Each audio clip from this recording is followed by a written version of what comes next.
여러분 안녕하십니까? NBS 투데이입니다. 마늘과 양파 수확이 본격화하는 농번기가 오면서 농촌 인력난이 심해지고 있습니다.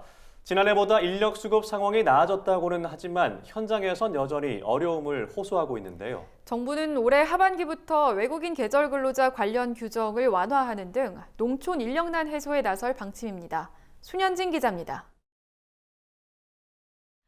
농촌 인력 수요가 한 해 중 가장 높은 마늘 양파 수확기를 맞아 정부가 인력 수급 대책에 나섰습니다. 코로나19 사태로 입국이 어려웠던 외국인 계절 근로자가 지난 4월부터 순차 도입되면서 전국 농촌의 인력 수급 상황은 지난해보다 양호한 것으로 나타났습니다. 올해 초 베트남과 네팔 등 일부 국가의 인력 송출이 지연되기도 했지만 현재는 해소된 것으로 조사됐습니다. 현재 고용 허가제를 통한 외국인 근로자는 월 평균 480명 입국하고 있으며 올해 총 입국 인원은 코로나19 이전 수준을 회복할 것이라고 농식품부는 설명했습니다. 국내 체류 중인 외국인의 계절 근로 참여 실적은 지난달 25일까지 755명으로 지난해 같은 시기보다 5배가량 많습니다. 또 지난달 25일 기준으로 농촌 인력 중개는 46만 1,000명, 일손 돕기는 16만 3천 명 이뤄져 지난해보다 각각 45%, 23% 증가했습니다.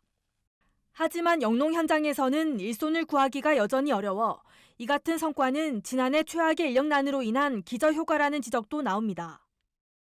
열매 섭기까지 다 해놨는데 봉지를 씌워야 되거든요. 사람은 부족하고. 다행히 수요가 많고 딸리면 그 인건비로 올라가는 거 아니에요. 그동안 심각한 일손 부족으로 인건비가 크게 뛰었다는 점이 농민들의 어려움을 가중시키고 있습니다. 원래 이거 8만 원에서 10만 원 정도 하던 게 3년 새에 지금 이제 한 해에 20% 30% 인상됐잖아요. 지금 이제 3년 만에 지금 배 올라버서 배. 법무부는 올해 하반기에 외국인 계절 근로자 제도를 개선해 일손 부족 해소에 나설 방침입니다.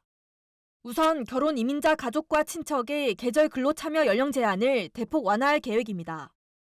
이에 현재 30세부터 55세까지 가능한 결혼 이민자 가족의 계절 근로가 19세부터 허용될 전망입니다. 1년에 2번 열리는 계절 근로자 배정심사협의회도 기존보다 일찍 개최하기로 했습니다. 상반기 배정심사협의회는 기존 2월에서 전년도 12월로, 하반기는 7월에서 6월로 조정할 예정입니다. 이는 농촌 인력을 적기 배치하려면 계절 근로자 배정 시기를 앞당겨야 한다는 지적에 따른 겁니다. 계절 근로자 허용 분야에는 현행 농작물 재배업뿐 아니라 곡감 가공 제조업체도 추가될 전망입니다. 이 밖에도 농식품부는 5월 말에서 6월 한 달간 매주 관계부처와 지자체가 참여하는 정례 회의를 열어 농촌 인력 수급 상황을 점검하겠다고 밝혔습니다. NBS 손현진입니다.